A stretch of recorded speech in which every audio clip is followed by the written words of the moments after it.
Queridos amigos, aqui estamos no Centro Espírita Luz e Caridade, rogando a bom Deus que possamos todos aproveitar muito mais esse estudo do Evangelho, que possamos estar com nossas mentes e nossos corações para aproveitar mais essa mensagem do Mestre Jesus.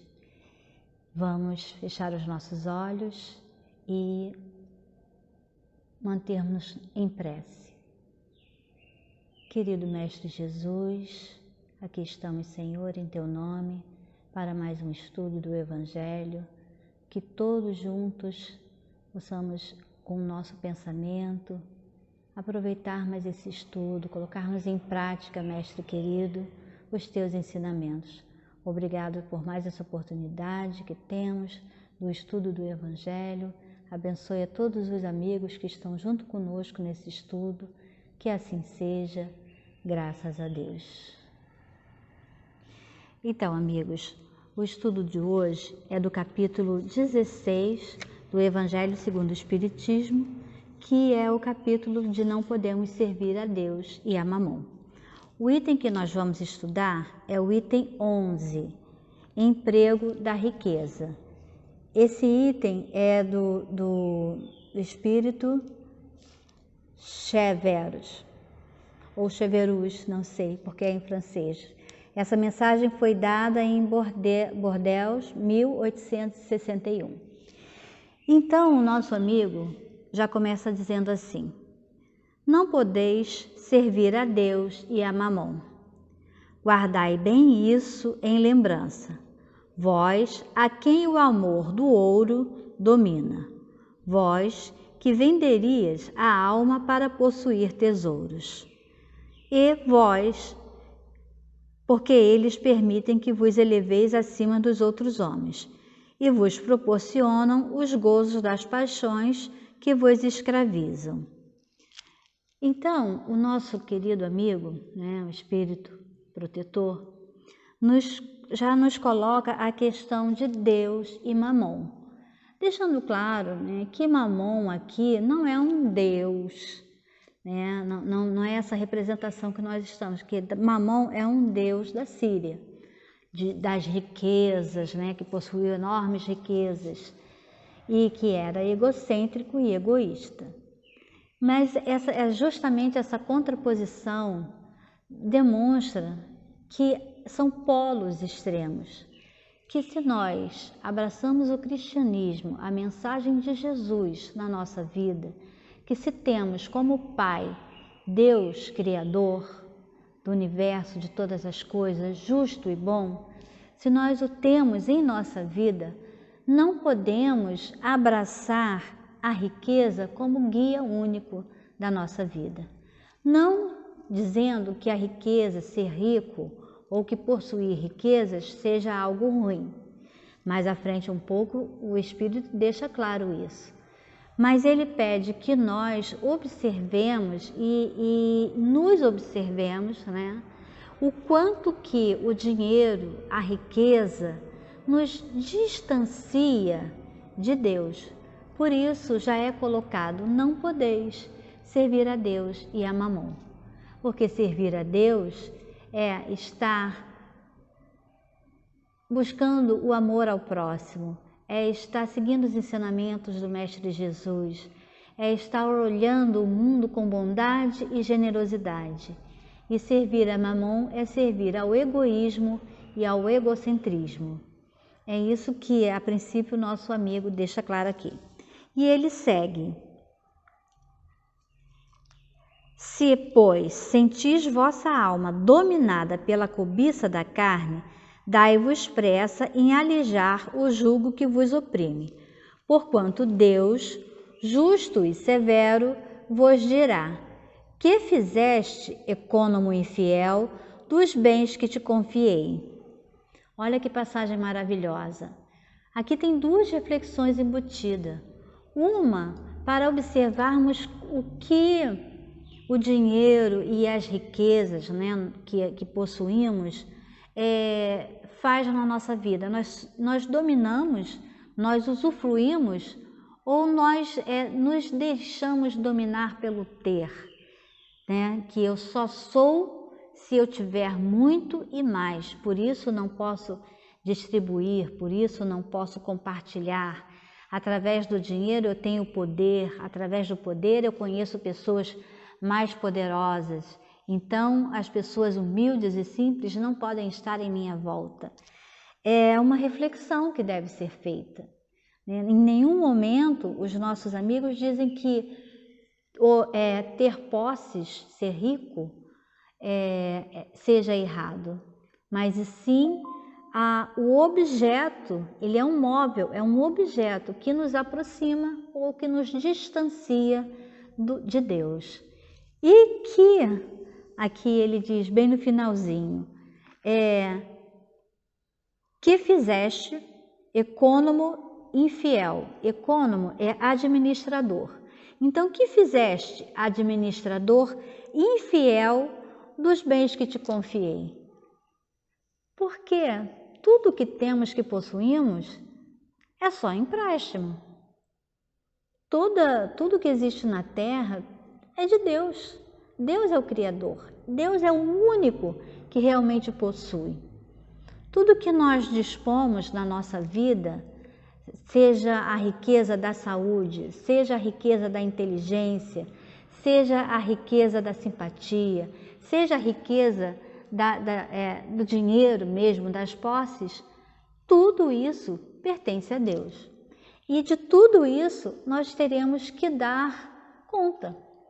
Nós prestaremos conta.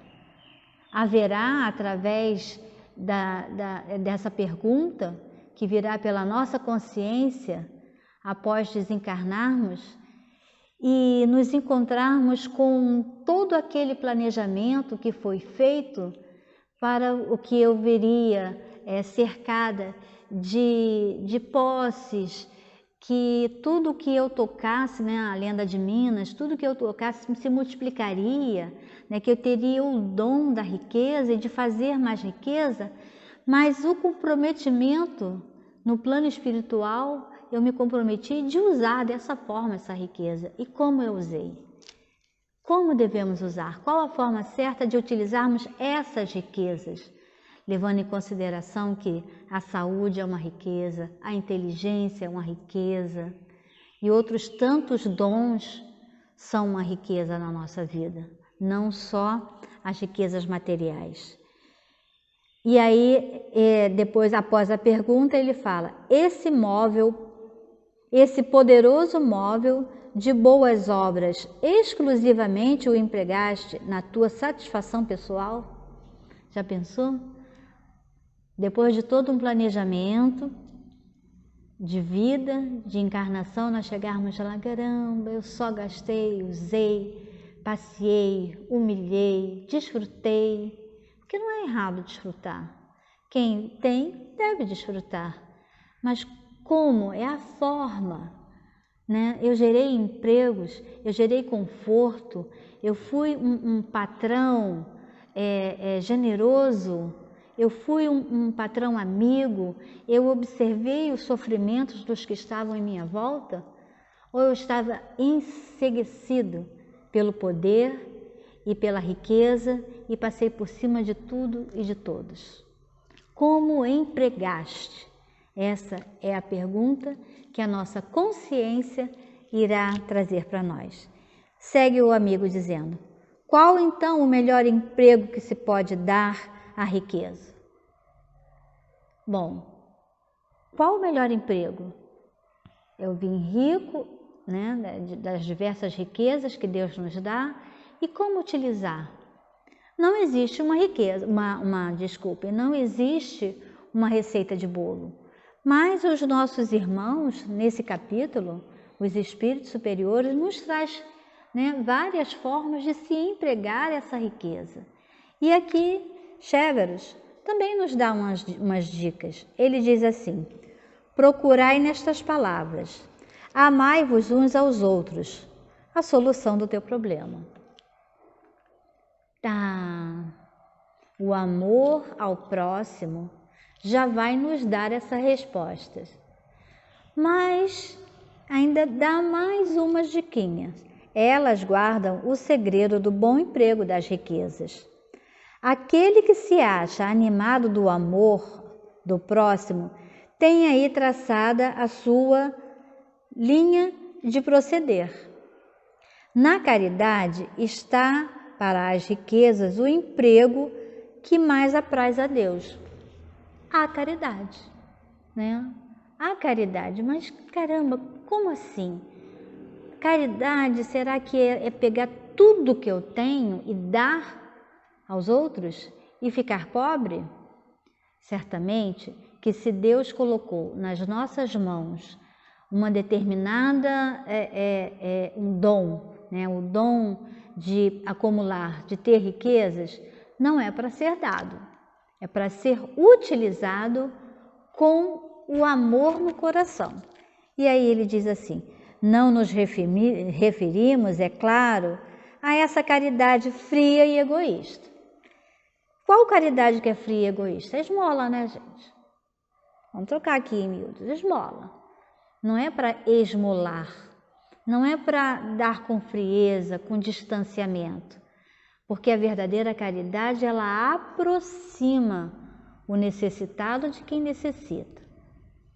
E, com certeza, está já situado na sua linha de vida as pessoas a quem você deve ter um olhar de generosidade e de bondade. Vai surgir no seu caminhar o momento certo, olhando com os olhos de amor, com os olhos da caridade, o momento certo de colocar ali à disposição aquilo que você mais possui. E aí diz assim, não nos referimos, é claro, à caridade fria e egoísta, a esmola, que consiste em a criatura espalhar ao seu derredor o supérfluo de uma existência dourada. Referimos-nos à caridade plena de amor, que procura a desgraça e a ergue, sem a humilhar. Rico, dá do que te sobra, fazei mais, dá um pouco do que te é necessário, porquanto o de que necessitas ainda é supérfluo. Mas dá com sabedoria, né? É necessário que haja uma reflexão, porque há duas situações se apresentam. Uma de distribuir aleatoriamente o dinheiro, eu dou, me pediu, eu dou mesmo, mas sem haver um envolvimento emocional, sem haver um ato de caridade verdadeiro, sem haver amor nesse dar, nesse doar. E aí o Espírito nos lembra, dá um pouco do que te é necessário, porque o que te é necessário ainda é supérfluo, mas dá com sabedoria. Vá às origens do mal, alivia primeiro e em seguida informa-te e vê se o trabalho, os conselhos, mesmo a afeição não serão mais eficazes do que a tua esmola. Há tanta sabedoria nesse pequeno trecho. Veja bem, muitas vezes há dentro de nós uma preocupação, tá, eu vou dar uma determinada quantia, mas o que vai ser feito desse dinheiro? Será que essa pessoa não está me enganando? Será que ela realmente precisa?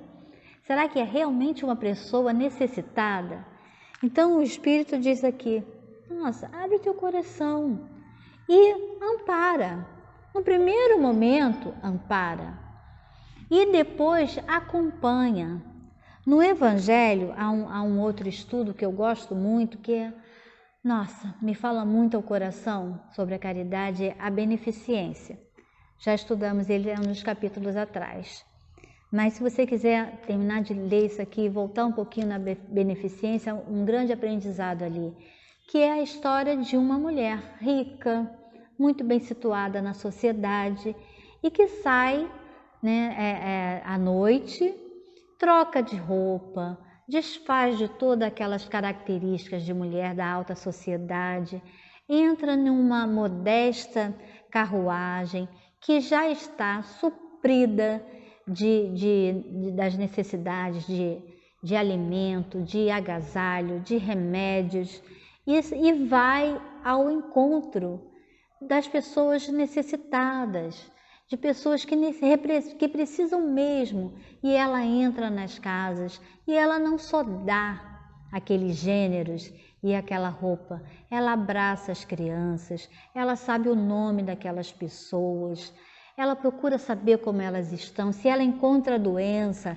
ali ela já procura deixar ou o remédio ou um dinheiro para que a pessoa busque comprar o remédio, e vai de casa em casa levando aquele aconchego, ainda ensina, leva a filha, eu quero fazer caridade também, e ela já pega a filha, não, se eu te der algo para você entregar, quem vai ter feito sou eu e não você, vá comigo, porque a tua presença já vai ser um ato de caridade. Então ela ainda ensina a filha a exercer essa caridade completa, como o amigo diz aqui, ampara primeiro, né? E encontrando a dor e o sofrimento, ela alivia a fome, ela alivia a dor, ela deixa palavras consoladoras e ainda vai, diz aqui o Evangelho, ao encontro de um pai de família que se encontrava internado no hospital, levando até ele as notícias boas. Olha,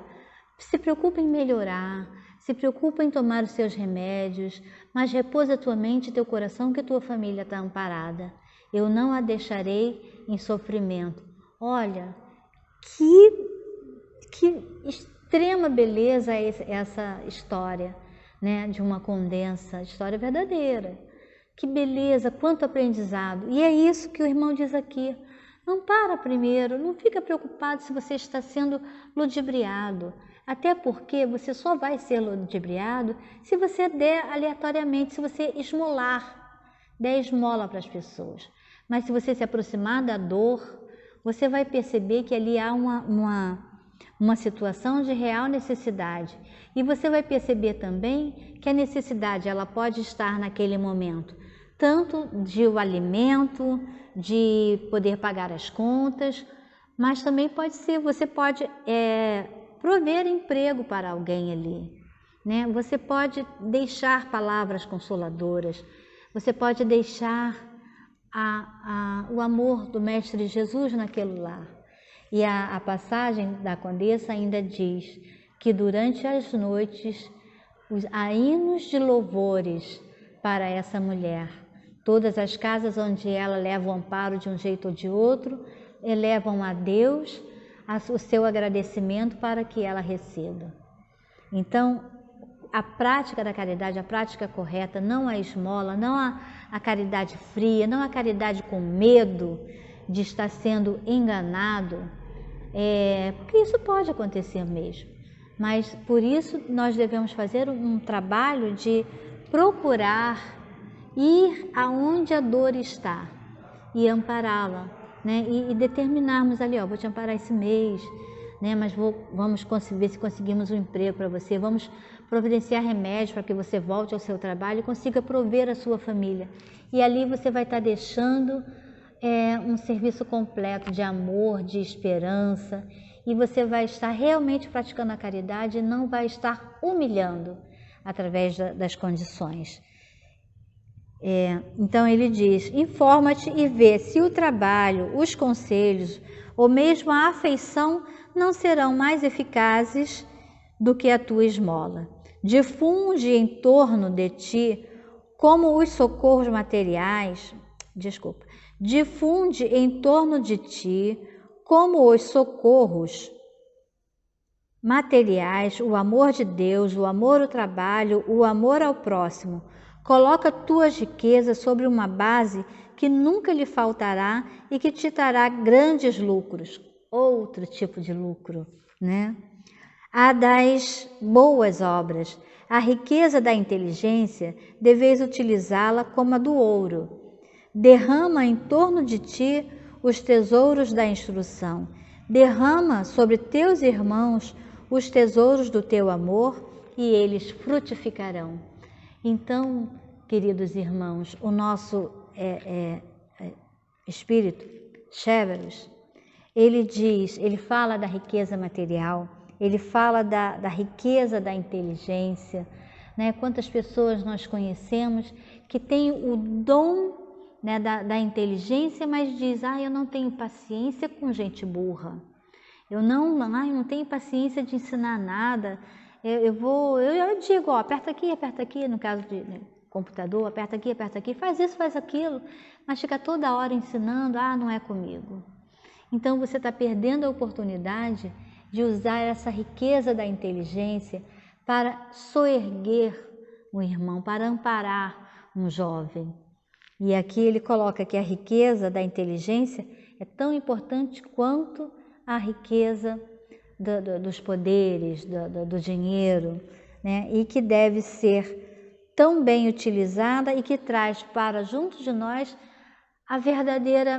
o lucro, né? Já que nós nos importamos com lucro, nós entendemos que a riqueza ela tem a sua função. Outros espíritos nesse mesmo capítulo falam do emprego da riqueza nas boas obras, da importância do investimento, né? Quando é investido em saneamento básico, quanto que diminui a quantidade de pessoas doentes, de contato com a insalubridade.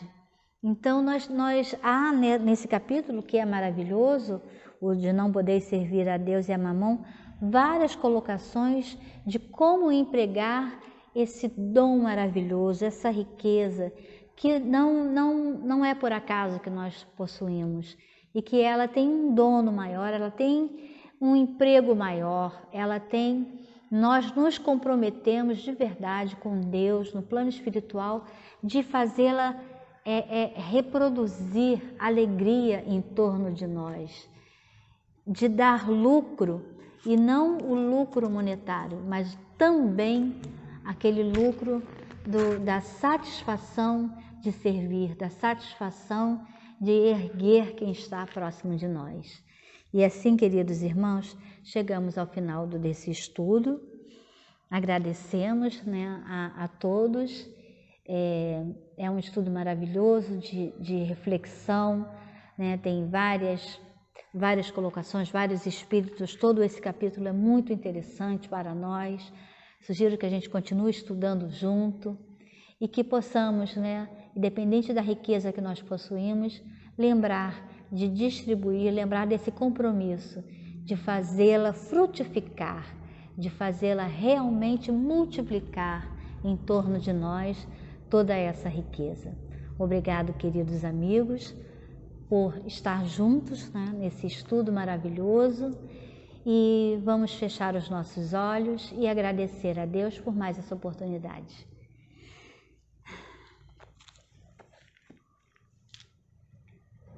E assim, querido Mestre Jesus, acima de tudo, Deus, nosso Pai maior, te agradecemos por essa mensagem de luz, de amor. Agradecemos aos amigos espirituais que nos envolvem, por tudo o que nos dá, por essa riqueza dessa amizade, por a riqueza das alegrias, por tudo que possuímos e que temos a oportunidade de aprender a distribuir, de aprender a compartilhar. Obrigada, querido Jesus, obrigada a Deus, nosso Pai, que assim seja.